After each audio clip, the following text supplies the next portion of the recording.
सोचिए, भारत और यूरोप के बीच एक ट्रेड डील होती है और उसका सीधा असर तुर्की की अर्थव्यवस्था पर पड़ता है। सुनने में थोड़ा अजीब लगता है ना? आज हम इसी दिलचस्प कहानी को समझने जा रहे हैं, जहां एक डील के विनर और लूजर वो नहीं हैं जिनके बारे में शायद सोचा जा रहा था। तो मामला कुछ ऐसा है। एक ट्रेड डील होती है भारत और यूरोपियन यूनियन के बीच, लेकिन इसका सबसे बड़ा झटका लगता है तुर्की को। और मजे की बात तो यह है कि इसी पूरी कहानी में भारत के हाथ एक सीक्रेट रास्ता लग जाता है। चलिए समझते हैं कि ये पूरा खेल आखिर है क्या। सबसे पहले तो ये समझना ज़रूरी है कि जब ये डील सामने आई ना, तो ट्रेड की दुनिया में एक तरह की कह सकते खलबली सी मच गई। हर कोई यही पूछ रहा था कि क्या भारत और ईयू की ये दोस्ती तुर्की के लिए एक बड़ा आर्थिक झटका साबित होने वाली है। तो डर ये था कि तुर्की एक बहुत ही स्मार्ट चाल चल सकता है। सोचकर देखिए, वो अपना सामान पहले यूरोप भेजेगा और फिर यूरोप के रास्ते बिना किसी टैक्स के भारत के बाजारों में उतार देगा।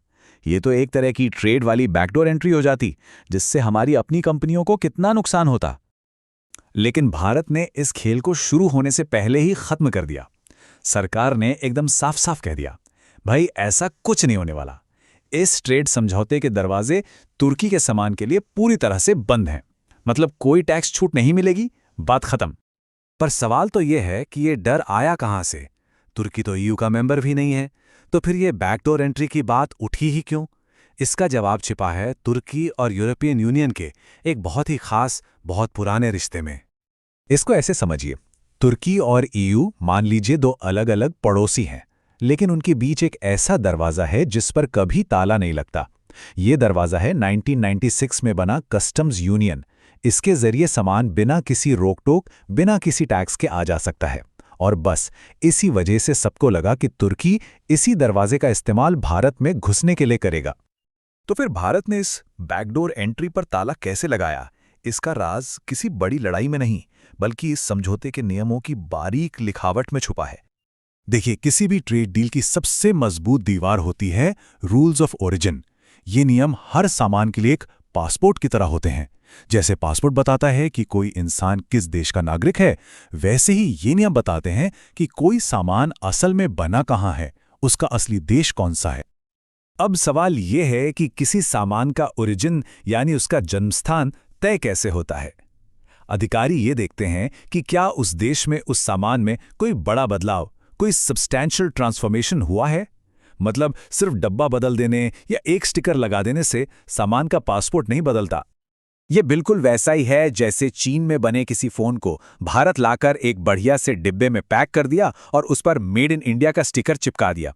क्या इससे वो फोन भारतीय बन जाएगा? बिल्कुल नहीं। उसका पासपोर्ट तो हमेशा मेड इन चाइना ही रहेगा।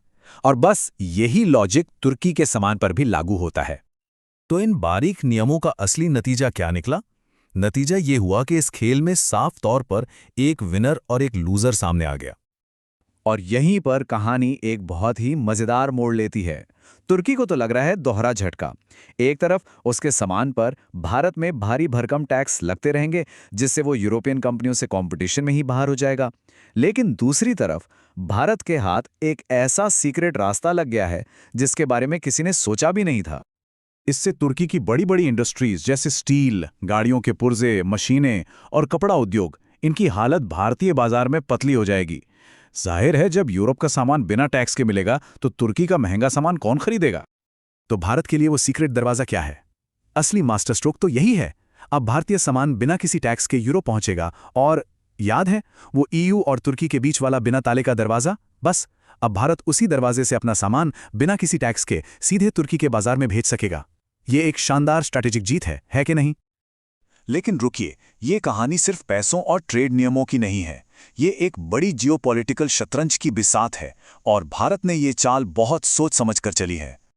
एक कहावत है कि व्यापार नीति रणनीतिक भरोसे को दर्शाती है। मतलब हम उसी के साथ व्यापार करते हैं जिस पर हम भरोसा करते हैं। और भारत की ये पॉलिसी साफ साफ दिखाती है कि उसका भरोसा किस पर है और किस पर नहीं। तो सवाल उठता है कि भारत ने जानबूझकर तुर्की को बाहर क्यों रखा? एक्सपर्ट्स का मानना है कि इसके पीछे कई बड़ी वजह हैं, जैसे कश्मीर पर तुर्की का भारत विरोधी स्टैंड, पाकिस्तान के साथ उसकी गहरी दोस्ती और अंतर्राष्ट्रीय मंचों पर भारत के खिलाफ उसके बयान। ये कदम भारत की एक बड़ी ट्रेड स्ट्रैटेजी का हिस्सा है। स्ट्रैटेजी क्या है? अपने घरेलू उद्योगों को बचाओ और अपने जियोपॉलिटिकल पार्टनर्स के साथ रिश्ते मजबूत करो। सिंपल। तो इस नए व्यापारिक चक्रव्यूह में फंसने के बाद अब तुर्की क्या कर सकता है? उसके पास बाहर निकलने के क्या रास्ते हैं? सच कहें तो तुर्की के हाथ लगभग बंधे हुए हैं। भारत से सीधी डील का रास्ता तो राजनीतिक तनाव ने बंद कर रखा है। भारत ईयू डील में शामिल होने की कोशिश करना भी बेकार है, और अपनी पूरी इंडस्ट्री उठाकर यूरोप ले जाना, ये तो कहने की बात है। असल में ये बहुत महंगा और नामुमकिन जैसा है। तो ये पूरी कहानी हमें दिखाती है कि आज के दौर में ट्रेड सिर्फ एक बिजनेस डील नहीं, बल्कि एक रणनीतिक हथियार बन चुका है।